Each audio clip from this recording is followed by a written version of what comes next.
श्री सद्गुरु देवाय नमः। भाइयों बहनों, संत शिरोमणि परमहंस श्री राम मंगल दास जी महाराज गोकुल भवन आश्रम में सुबह से शाम तक एक तख्त पर बैठ के लोगों के दुख दर्द को दूर किया करते थे, जिसके चलते प्रतिदिन हजारों लोग सुबह से शाम तक वहां बैठ के उनकी अमृतमयी वाणी को सुनकर अपने जीवन में उतारने का प्रयास करते थे। आप सबके प्रश्नों का उत्तर दिया करते थे, जिससे भक्त अपने आप को धन्य मानते हैं। सद्गुरु भगवान भक्तों के प्रश्नों का जवाब देते हुए उपदेश करते हैं कि लोग कहते हैं भगवान की कृपा हो तब होगा। चलनी में दूध दुहे कर्म का दोष क्यों देवे? जितने भक्त हुए सबने कर्म किया, 2 बजे उठकर भजन किया, 2 बजे से के बाद से ब्रह्म मुहूर्त लग जाता है। यहां सद्गुरु भगवान कहना चाहते हैं कि जीवन एक अद्भुत यात्रा है। जन्म से मृत्यु तक हम निरंतर किसी न किसी कर्म में लगे रहते हैं, लेकिन जब भी साधारण मनुष्य से पूछा जाए कि वह क्यों प्रयास नहीं कर रहा, तो बड़ी सहजता से कह देता है भगवान की कृपा होगी तब होगा। यह वाक्य सुनने में बड़ा विनम्र लगता है, परंतु वास्तव में यह बहाना बन जाता है कर्म ना करने का। सद्गुरु भगवान बार बार समझाते हैं कि कृपा और कर्म का संबंध ऐसा ही है जैसे बीज और जल का। बीज बोए बिना केवल वर्षा की प्रतीक्षा करना मूर्खता है, और बीज बोकर जल ना देना भी व्यर्थ है। कृपा तभी फलीभूत होती है जब कर्म की भूमि तैयार हो। सद्गुरु भगवान कहते हैं चलनी में दूध दुहे कर्म का दोष क्यों देवे? इसका गूढ़ रहस्य यह है कि कई लोग जीवन में कर्म तो करते हैं, परंतु कर्म की दिशा और साधन उचित नहीं होते। जैसे कोई किसान पत्थर पर हल चला दे तो फसल नहीं होगी, वह भगवान को दोष देगा, भाग्य को दोष देगा, परंतु वास्तविकता यह है कि उसने साधन ही गलत अपनाया है। इसी प्रकार चलनी में दूध दोहना असंभव है।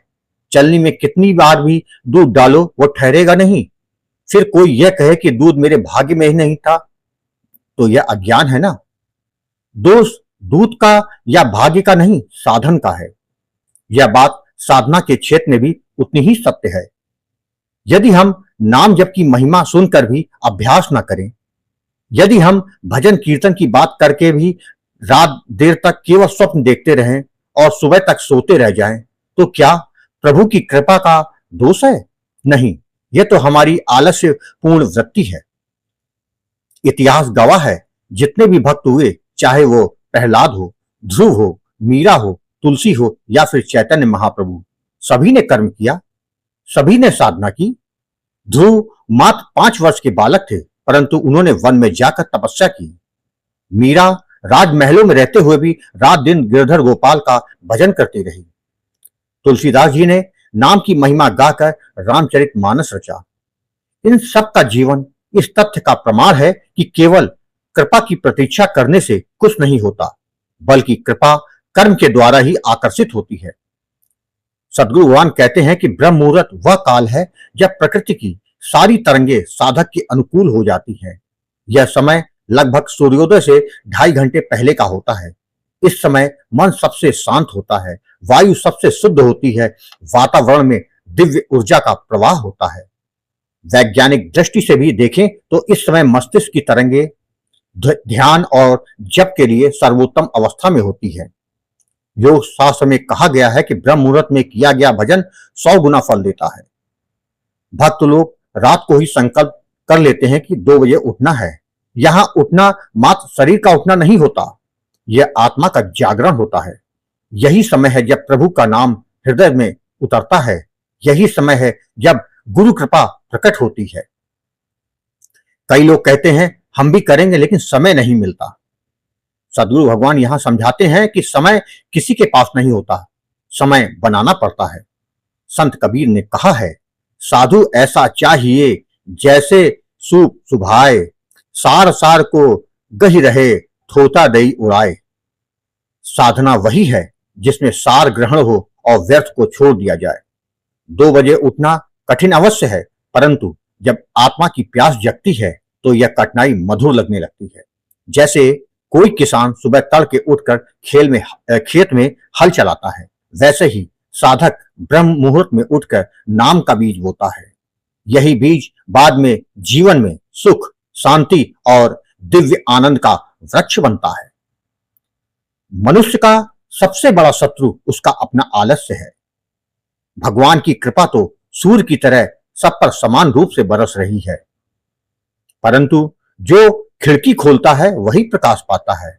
यदि कोई आलसी यह कहे सूर्य निकला ही नहीं, तो क्या यह सत्य होगा? नहीं, सूर्य तो प्रतिदिन निकलता है, दोष खिड़की बंद करने वाले का है।